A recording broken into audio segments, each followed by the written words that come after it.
Yeah, let's do it. Let's draw hinges.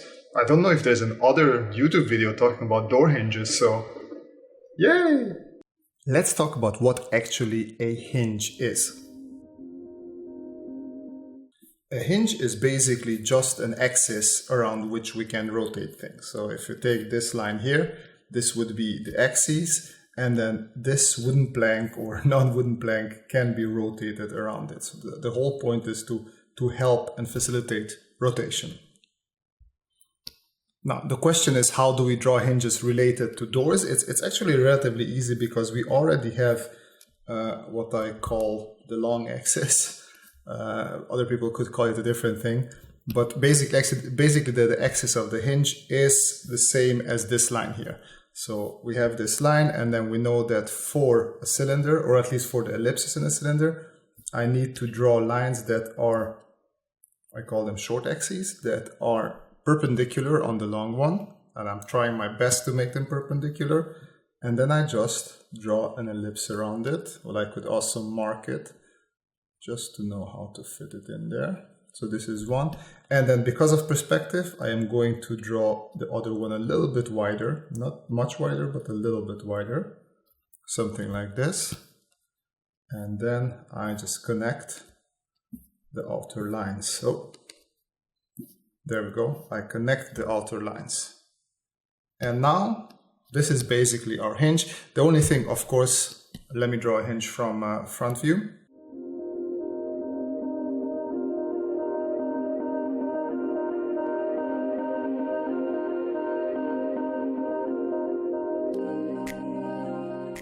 Alright, so usually this is the simplest hinge. One thing that I forgot is these, well, 2 holes, 3 holes, no matter how many holes you put there, but with the help of these you can nail it or screw it or whatever to 2 surfaces, and then those 2 surfaces can rotate around that axis that I showed there. So this is the simplest hinge. From here on we can go quite complicated, we can do robot arms and everything, but just let me go a little bit deeper to explain how to draw this one. So once again, if we take this, I'm going to go into 3D now, and let's make it an open hinge. So let's have a rough sketch here, something like this.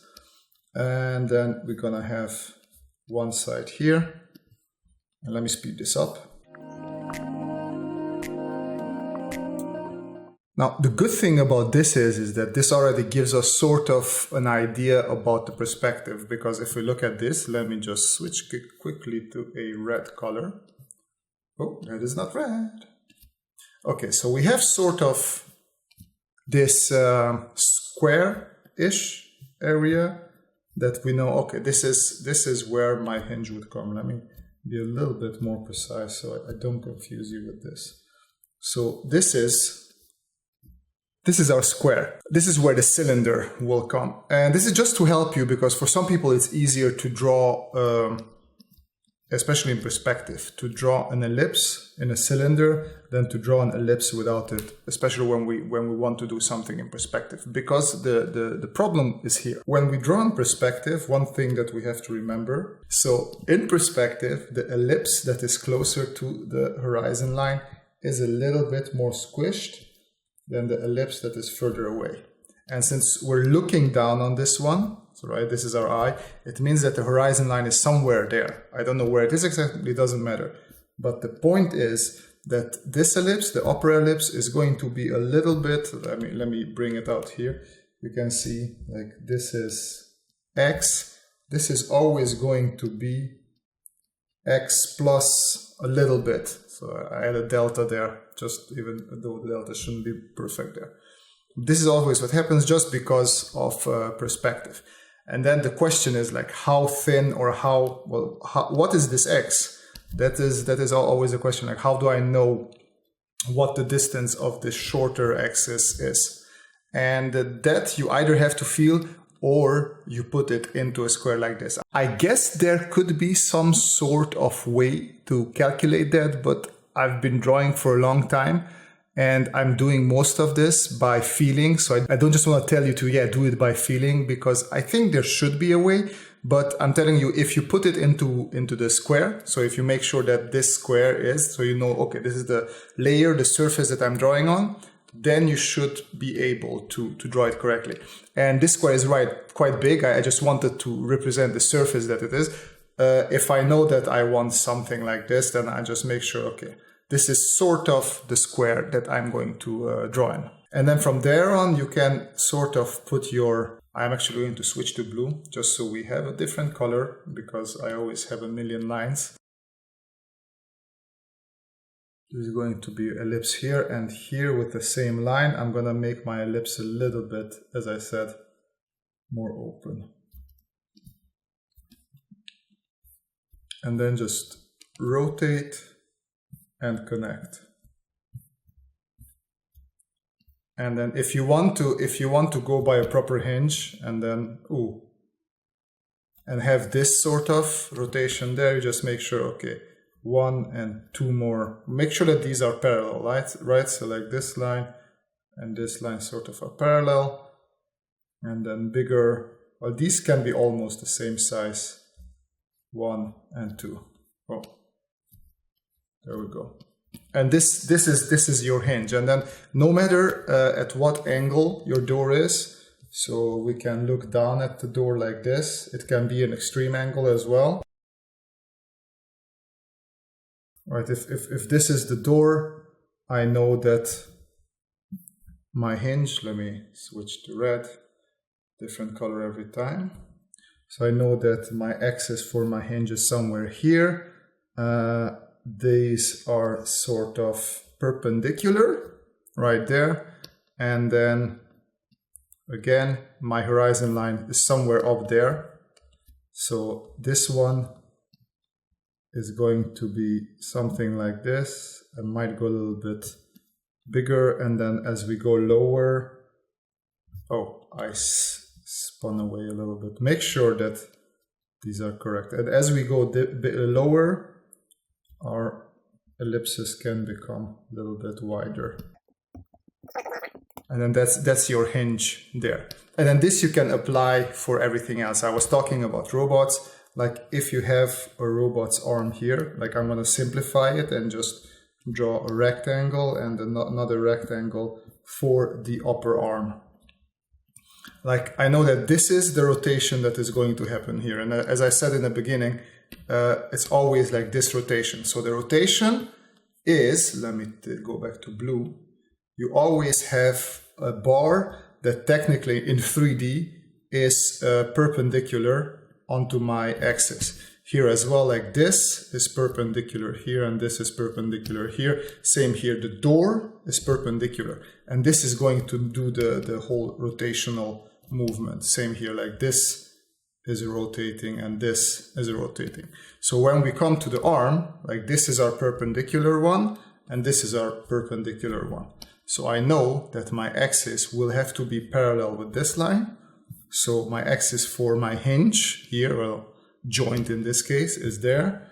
And then I know, okay, this line and this line seem sort of perpendicular. I make sure that I have the right distances here. And then I need to make this a bit thinner. So here I felt. So that's the problem there. Yeah, so this is where the problem with, it's hard to explain because for me it's a little bit of experience, but that is why I say if I switch to red, so we have this here, and out of these distances, I just connect a square here. And then what I'm going to try to do is to fit my ellipse into that square. So what I'm trying to do is something like that. And something like that, and then connect them. And then now each consecutive ellipse that I draw, I'll try to make them as similar to this one as possible. So we can have bigger ones in here and then a smaller one out there. And then you can start playing around with whatever you want, how you want this to look. And go over it with black as well, just to make it pop a little bit more. And then technically, even though this is a robot thing, it is a hinge because it gives us this rotation. Okay, let's do a quick kitchen cabinet just to give you a different example as well.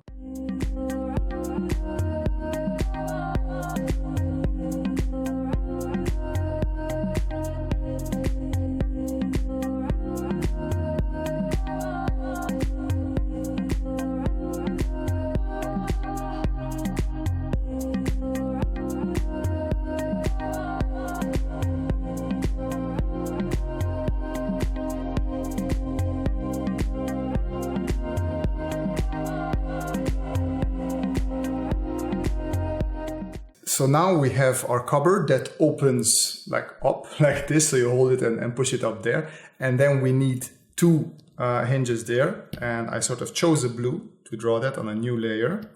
So I already know that this is my axis, but the long axis for every cylinder that I'm going to draw there. And then basically we need, if we, let me quickly draw this out. If we have the hinge like this, and this is our axis, right? I'm going to need these two. Oh, make sure that it's parallel. So 1, 2, right? And the same here. 1, 2, and then I'm going to have the hinge here, and the hinge has to be perpendicular on my axis, perpendicular on my axis. I see that yeah, so I drew this line a little bit crooked. That's a problem. Let me erase it quickly. So this would be maybe better if I just take the ruler and make sure that it's a straight line. There we go.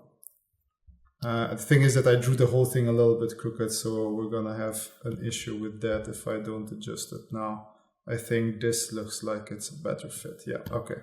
And now here and here, there we go, these two. So they can be connected like with 2 screws there. Doesn't really matter, but the same thing for our cylinder, sort of vertical. Not really, is it? This is also not vertical. Let me make sure that this is, there we go, this is vertical. Yeah, okay. So I just say this thick. I'm gonna make this a little bit oversized hinge, like let's not worry about it, let's just see how we draw it. And you see, like this is sort of a square here, so I want to make it fit into that sort of square. So I just draw it like this and like this. So always keep in mind, I use this as a surface to draw on for the ellipses, and if I want them to fit in a square, like that's where we are. And here, this obviously gets pushed down there, I mean the whole surface. A square would be something in there, so fit it and fit it. Yeah. So now I make sure to adjust these things. So here I moved away from it quite a bit, so I just make sure to bring these back. And now I can also just, oh, this is also, now I can just make this a little bit lower opacity, come back with a black, knowing that this, I like to redraw the axes and not just follow the circle or the ellipses that I drew there, just because I can construct my ellipses that much better. 1. So I still follow the ellipses, but with all my construction and helping lines, it's just going to work better. Okay, and then here and there, make this a little bit shorter, it was a bit too long. Obviously I should have been a bit more patient with this drawing instead of trying to rush it, but I do hope that you get the point of what I'm trying to say here. And rotate it. Yeah, and what did I do here? I totally went off. I did not, oh, with my first construction. See, this is my long axis, and I should have followed that. There we go. This is how my ellipse, or my cylinder in this case, should look. Let's see, is this correct? Yeah, there we go. See, much better. So this is what happens if you don't follow your own, I don't want to say advice, but just something that I set up. Let's make this a little bit rounder. I feel that it needs to be a bit rounder. Okay. And then you can also add extra ellipses. and then start rotating the whole thing until everybody who watches this gets a bit seasick from it. Sorry about that. 1, 2, close it, and also let's go a little bit backwards. Okay. Now I can take this away, push the opacity up on this one, erase the area below my hinges. And there we go. Obviously this won't stay up. So what we need is hydraulics.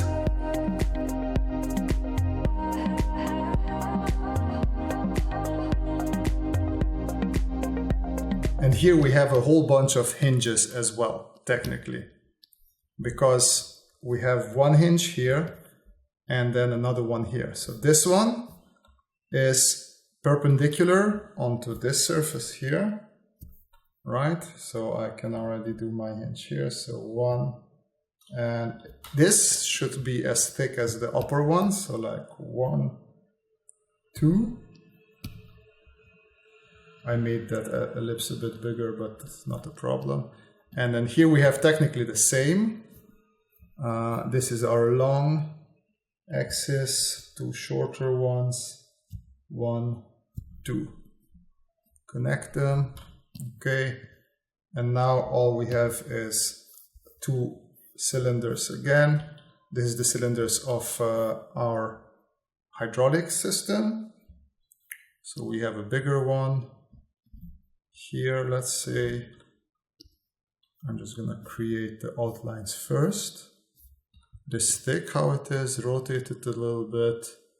Now this is the tricky part. I say, like, if I draw a surface here, this is a surface that is perpendicular onto this one. So which means that my ellipse, if I draw it on a separate one with blue, should fit into a square like this. So let me just draw it here on the side as well. This is, or even a bit, this is something that I see where my ellipse should fit here. So let me erase this. And then my ellipse, I draw it here. 1. This is already changing because here the square is much more squished. Sorry about that. So here the square is much more squished. And as we come lower, the square becomes a little bit more open like that. So my ellipse here technically becomes like that. Okay, I'll take this away. So 1 ellipse here, and a bigger ellipse here, and then this just goes in there. And there we go. And then this would be some, oh, this could be here with some triangle thing held on there, and then this is bolted in there. And if you're lazy, you can just Control-C, Control-V this. I should have done on this side first. And then this one comes quite a bit bigger. I'm just lining up this upper area and this lower area now. There we go. Obviously we don't have that on that side, so erase.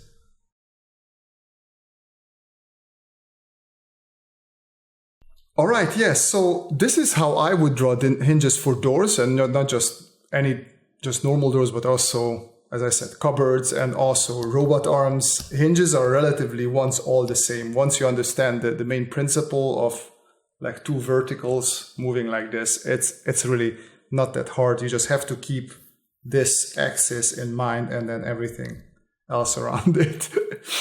I do hope I wasn't too confusing in this one. I tried to make it as simple as possible. I hope it was understandable. If not, leave a comment in the description down below. I always try to help you guys as much as I can. But yeah, if you liked it, thumbs up. If you didn't, thumbs down. Either way, comment. That helps me make these videos better, and I'm trying to make them more interesting and also more educational for you guys.